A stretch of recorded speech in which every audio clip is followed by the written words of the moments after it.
Bonjour tout le monde!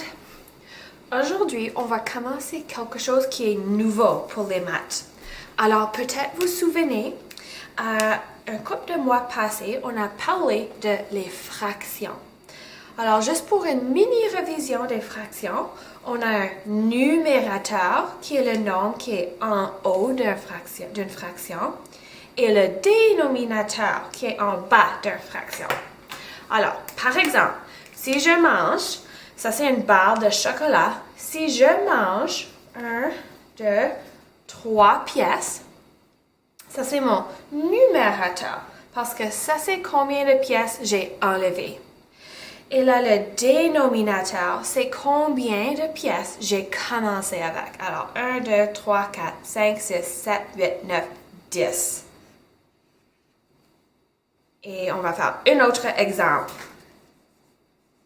Alors, si je divise le même barre de chocolat, alors il y a encore 10 morceaux. Alors, je peux écrire 10 comme mon dénominateur. Et si je mange seulement 1, j'ai 1 comme mon numérateur. Alors, aujourd'hui, on va commencer quelque chose qui s'appelle les nombres décimaux. Comme ça. Les nombres décimaux.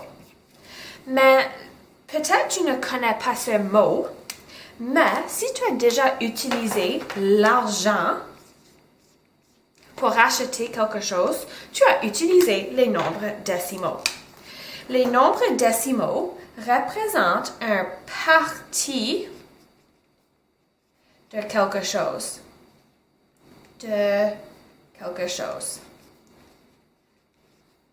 Le même qu'une fraction, mais on représente dans une différente façon.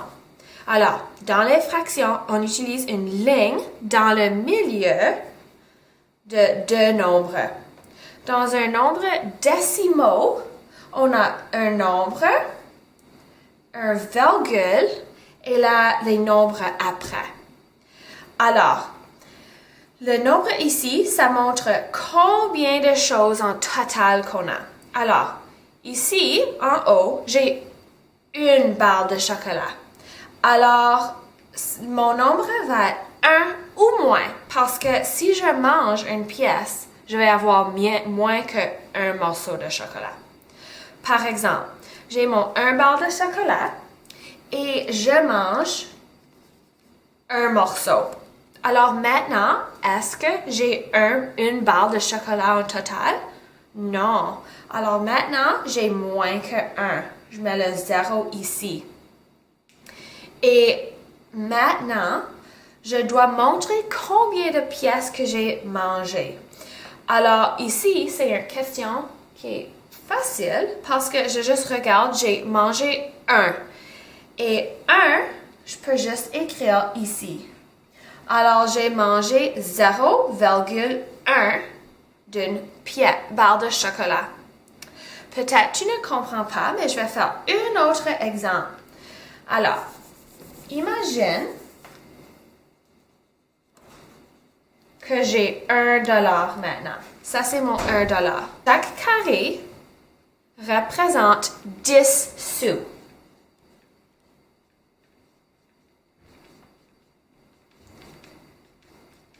Et si je compte tous mes 10 sous, je vais avoir 10, 20, 30, 40, 50, 60, 70, 80, 90, 100. Alors, 100 sous est égal à $1. Alors, si par exemple, j'achète quelque chose, j'ai $1 dans ma poche, j'ai 10 pièces de monnaie de 10 sous, j'achète une chose. Alors, est-ce que j'ai utilisé tout mon dollar? Non. J'ai utilisé $0 et là, je écris combien de sous que j'ai utilisé. J'ai utilisé 1. Alors, j'ai utilisé 0,1. 0. Alors, j'ai utilisé une pièce de 10. Si j'utilise 20 sous, Maintenant, je dois dire que non, j'ai pas dépensé tout mon argent. J'ai seulement dépensé 20 sous. Alors, si c'est plus facile, tu peux écrire le signe de dollar ici. Alors, j'ai utilisé 0 $ et 20 sous. Maintenant, on va pratiquer ça une autre fois avec une grille de 100. Alors, imagine que chaque pièce est une scène. Alors, tout ensemble, ça c'est $1.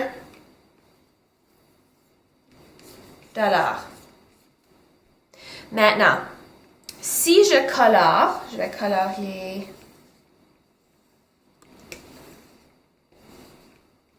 $45.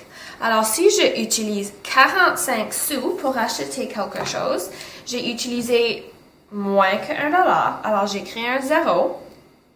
Mon virgule pour montrer maintenant que je parle de les dixièmes. Alors, les divisions de $1. Et je compte combien que j'ai utilisé. Alors, ici, j'ai colorié jusqu'à 45. Alors, j'ai utilisé 45 sous. Une autre façon de le montrer, c'est avec des blocs de base 10. Alors, voici mon bloc de 100. Si chaque bloc est égal à une unité, j'ai 100 ici. Alors, j'ai $1. Et si j'utilise mon bâton de 10, ça c'est la même chose que 10 sous. Alors, ça couvre un rangé. Alors, si j'ai un qui est couvert, j'ai moins que 1 en total. Alors, je mets un 0. Mon virgule est combien que j'ai? Qui est 10, qui est un bâton. Maintenant, on va faire un couple d'exemples.